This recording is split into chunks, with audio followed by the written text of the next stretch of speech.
The carols that Americans still sing at Christmas were written by him. However, Christmas ended up being the day his 24-day-old kid passed away. Following that, he and his spouse visited their son's grave annually. 10 elderly Hollywood celebrities who outlived their kids are featured in this episode. Red Skeleton, a comedian from Europe, and his family in New York. The purpose of the journey was to allow Richard, a 9-year-old leukemia patient, to visit locations he had read about. Berlin, Irving, 1. Irving Berlin Jr. was 24 days old in 1928. Irving Berlin and his spouse welcomed a kid into the world in December 1928. Irving Berlin Jr. the youngster passed away on Christmas Day, less than a month later, at the age of 24 days. Christmas was never just a holiday in their house again after that. Berlin and his wife visited their son's cemetery to commemorate the date every year. It was neither a public gesture nor a sign. It developed into a private ritual, a routine, and the one constant when everything else changed. The disparity is nearly intolerable. That same day, the man whose songs brought warmth to living rooms lived with a familial emptiness. It was not a mystery or a controversy. It was the time period. Even wealthy families could experience the abrupt, unexplained loss of an infant in the late 1920s. It seemed like a response. Though it wouldn't guarantee it, money could purchase doctors, comfort, and the greatest care possible. The calendar then does what it always does, which is play music. Every year, it returns at the same date and challenges you to make it through it once more. Red Skeleton is number 2. Skelton, Richard, music, age 9, 1958. Red Skeleton appeared stable, warm, and serene on screen. A man whose world appeared to be secure. His family followed hospital schedules off camera. When his 9-year-old son Richard was diagnosed with leukemia, the doctors gave him a dismal prognosis. Skelton was instructed to wait it out, take as much time as he needed, and stop watching TV. He made the opposite decision. He returned to the program because he felt that the only way to be stable next to his child and prevent himself from collapsing was to work. In an effort to give Richard the opportunity to travel while he still had time, the family embarked on a lengthy journey around Europe after the diagnosis. One of the pivotal aspects of the tour, according to contemporary sources of the time, was a visit with Pope Pius I XII in the summer of 1957. The journey ended sooner than expected. The family went back home after the London press grew hostile and invasive. 10 days before his 10th birthday, on May 10, 1958, Richard passed away. Even minor things altered after that. Skelton had been discussing family life on the air in a natural way for years. After that, it was nearly impossible. Skelton himself was subjected to a severe series of blows, according to those close to him. As though his body could no longer withstand the strain, he sustained an injury, followed by a major episode in hospitalization. It still appeared to be broadcasting in career from the outside. The day they buried his son became the only fixed point inside. 3. Dale Evans and Roy Rogers. Robin Rogers at 1-year-old, 1952. Debbie Rogers, 1964, age 12. Their family appeared nearly flawless to the public. Family-friendly programming, faith, smiles, and a positive image. They experienced 2 terrible losses in real life. Music, Robin, their biological daughter, was born with severe cardiac issues and Down syndrome. She developed multiple sclerosis shortly before her 2nd birthday. She passed away as her condition quickly deteriorated.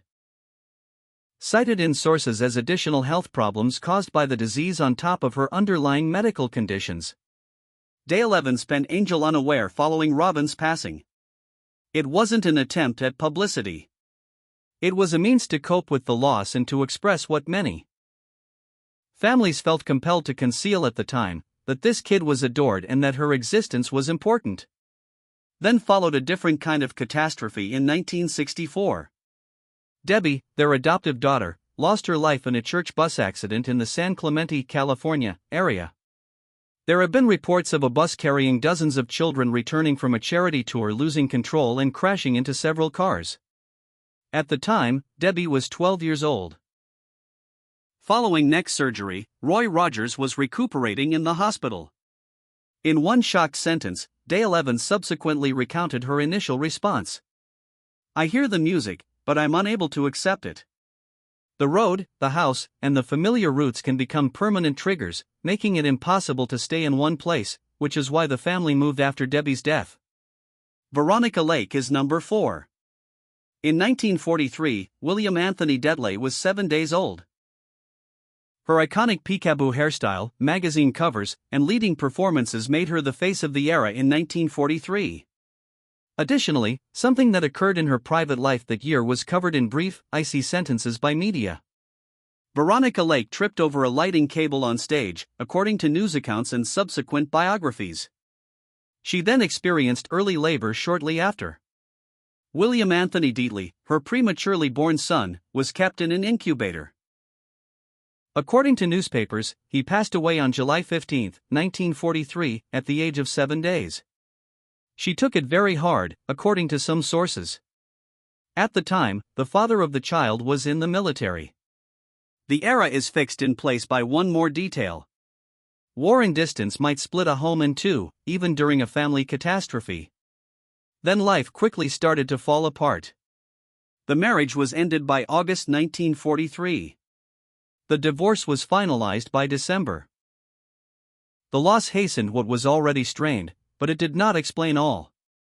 Her career went on in public, but in private, she never felt secure again, since no amount of glitz can take away from a date that burns, song, into memory or an empty crib. 5. Garfield, John. In 1945, Catherine Kathy Garfield was 6 years old. Actor John Garfield was known for displaying unfiltered nervousness on screen. A man pushed to the brink, never a polished studio statue. In 1945, an unexpected and brutal loss struck his private life. On March 18, 1945, his daughter Catherine Kathy passed away. The cause, a severe allergic reaction, is clearly noted. It was quick. 1 minute she was just a kid returning home, and the next her body was struggling to breathe due to the. There was no protracted illness, no time to get ready, and tomorrow we'll attempt a different remedy. In minutes, the house went from normal to emergency, and then to quiet. Parents do not simply grieve after such an event. They repeatedly relive the last typical moment, searching for the moment that might have been different. The same conclusion is frequently found in brief biographies of Garfield. He never fully bounced back from the setback. He continued to move, work, talk, and appear, but something inside of him broke down. His daughter's passing was the final straw that crushed any hope that life would ever be secure again, especially in light of all the other pressures he was under at the time: public scrutiny, conflict, and the political environment. 6. Costello, Lou. Firstborn Louis Francis Costello Jr. Butch, 1943. Louis Francis Costello Jr., often known as Butch in the family, was the 1-year-old son of Lou Costello, who passed away on November 4, 1943, after falling into the backyard pool at their Van New York home. Reports from the time clearly characterized it as a terrible accident. It was just an ordinary moment that turned deadly, no crime, no mystery. The element that people still find difficult to comprehend is what happened afterwards. Costello and his buddy were set to do a radio show that same day. There were the obvious choices: postpone, cancel, or have someone cover. He declined. He went on the air despite losing his son just hours before. According to later reports of the broadcast, music, his companion didn't discuss the tragedy until the show was over, as though the comedy was over and reality had finally set in. In circumstances such as these, the fallout is typically nasty. Everything in the house starts to remind you of what's lacking. To keep from collapsing in public, work becomes a frame you clutch to: music. With contracts, praise, and an unrelenting schedule, Costello continued to be a working comedian. In private, however, the life that underpinned the laughter had changed. 7. Stanley Laurel. In 1930, at the age of 9 days, Stan Laurel and his spouse welcomed Stanley, a boy, into the world in 1930. He lived for just 9 days and arrived around 2 months early. Because there weren't many details available at the time, it's documented virtually entirely in the records. Families were left with only the date when medicine reached a firm limit. A house doesn't get back to normal after a loss like that. It takes two people different amounts of time to grieve, and a marriage can begin to fall apart in private due to blame, silence, tiredness, and the kind of stress you can't express to anybody outside the room. Although Laurel's divorce occurred later in the 1930s, a child's death has a lasting impression on a family's timeline. In private, Laurel continued to do what the world required: comedy, timing, pantomime, and the accuracy of a prank that must be delivered. He had to live with a fact that had no joke or solution. Furthermore, the intimate reality was hardly ever let to emerge throughout the studio era. While the house mourned the loss for the remainder of the year, song, and the remainder of the life, the machine needed the grin on time. 8. Michael Br, age 21, Charles Br, 1965. Michael Br, music. Charles Br's only son was shot and died at home in the early hours of September 23, 1965. His age was 21. According to press accounts at the time, the wound was self-inflicted. There was only one reality for the family, but the story soon became the subject of rumors and commotion. They had lost their only kid. A family is never the same after such a loss. Br had the traditional image, even though the outside world still saw it as a respectable existence. An extended marriage, a well-managed public persona, and a lack of ongoing scandals. Then your child, the one thing you think would outlive you, is gone. It's more than just losing a piece of your life when it's your only child. It's as if the entire continuation has been lost. The second wave then follows. The world tries to provide you an explanation. People fabricate tales, motives, rumors, and whatever else to make the intolerable sound like a neat story. But one hard fact remains for parents.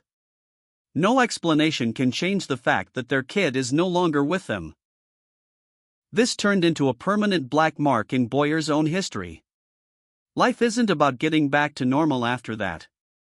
It's about perseverance and maintaining your composure when everything inside is burned. 9. Charlie Chaplin. Chaplin, Charles Jr., 42 years old, 1968.